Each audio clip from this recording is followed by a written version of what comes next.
Well, what I would say is, as sad and embarrassing as it is, Christians are generally just as woefully ignorant of how all these things really work as unbelievers,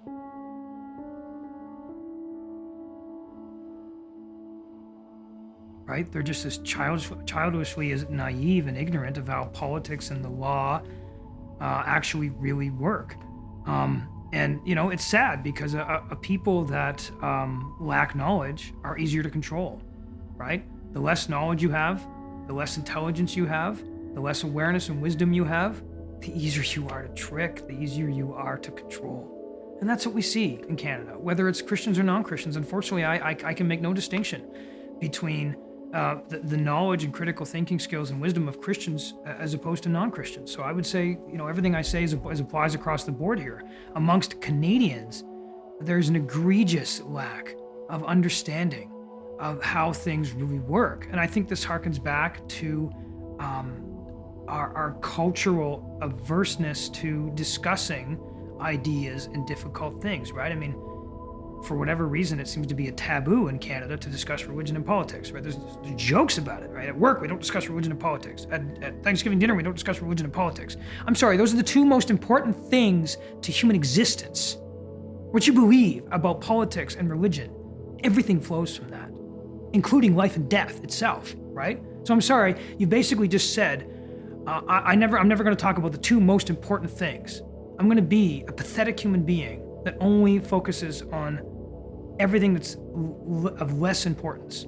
Is that really who you want to be? Is that really what you think is going to give you meaning in your life? No, it should be the other way around. Canada's like the whitewashed tombs that Jesus talked about, right? Full of dead men's bones. That's what Canada and Canadians are like.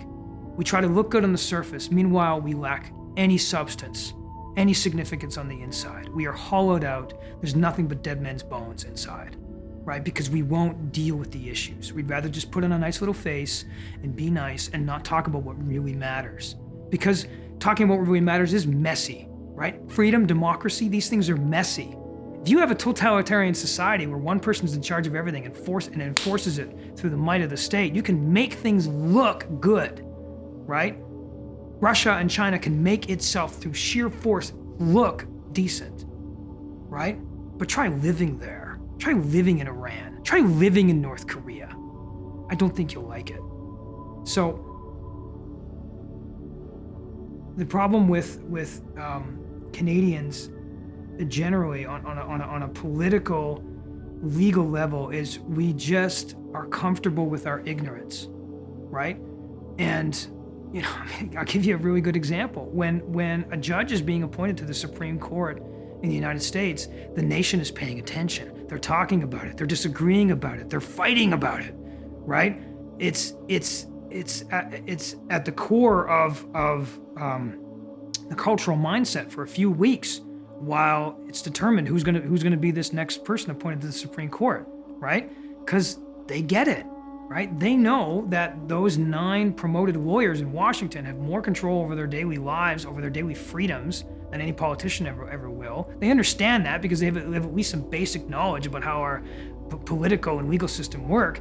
And then they care enough to think about it. And then because their culture isn't scared to talk about it, they talk about it and they fight about it, right? And I don't mean physically, they intellectually fight about it. They fight it out at the political level and at the social and cultural level, right? In Canada, we just push it all under the rug, and we are almost proud of our ignorance. I mean, I have yet to meet a non-lawyer in this country who can explain to me in any level of detail how and why lawyers are promoted to the Supreme Court of Canada and why that matters. We just don't care. We don't get it. We don't think it matters, right? I mean, again, life or death, right? I mean, I go back to the abortion example, right? I mean, obviously some Christians are not pro-lifers. They've theologically decided that doesn't apply to them. But I mean, if you, for most Christians, if you really thought about it and you really applied your theology, obviously you're going to arrive at some kind of pro-life position. I don't see how you don't still respect the Bible for what it is. So if this is a matter of life and death, well, how are you going to address this injustice? You can you can't not effectively address it unless you address it through the legal political system. Well, how can you address it if you don't understand how that system works? If you don't understand how laws come into being, if you don't understand both the democratic principles behind that, but also the real life on the ground politics of how that works, and if you don't understand how the judicial system works, how the court system works, how judges are appointed and why they're appointed and who they're appointed by, if you don't understand that stuff, how can you begin to possibly have an effective reaction to that? Look at what the Americans do, right? They get all that, so they go after it, and this is why in some states, right, there are pro-life laws, and then there are courts upholding those pro-life laws, right? Why? Well, no, judges are not robots. They're not machines that you just input numbers and you get an outcome. It's not 5 + 6 is 11, and the computer tells me the right answer. That's not how it works. Judges have values. They have beliefs. They have political ideologies. And are they going to use those to influence their decisions? Sure. And that's not actually necessarily a bad thing, right? It's only because American judges thought a certain way based on their values of individual liberty that they came to some of the decisions that they have over the last 225 years, right?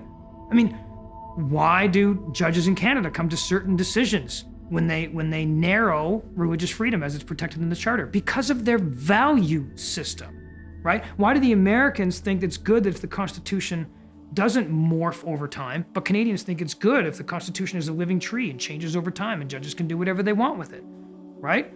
These ideas matter. Why do we disagree on this? Because of our values, right? Because these people, they're human beings, they have values, and they will use their values to make decisions because they believe it's going to help them make a better decision, and they're not wrong, right?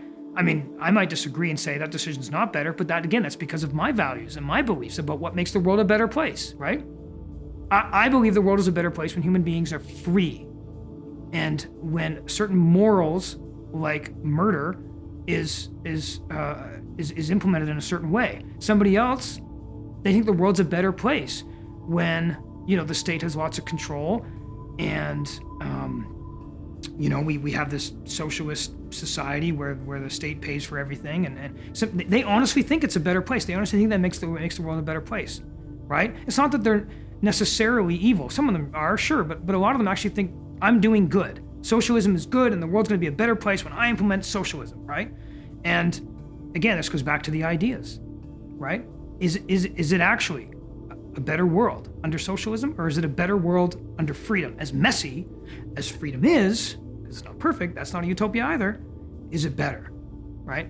And we don't talk about any of these things, and we don't understand these things and how they're implemented in our legal political institutions in this country. And that ignorance obviously leads to the corruption of our culture, like I mentioned, but it also leaves us vulnerable to being deceived and controlled because we just are like unknowledgeable babes.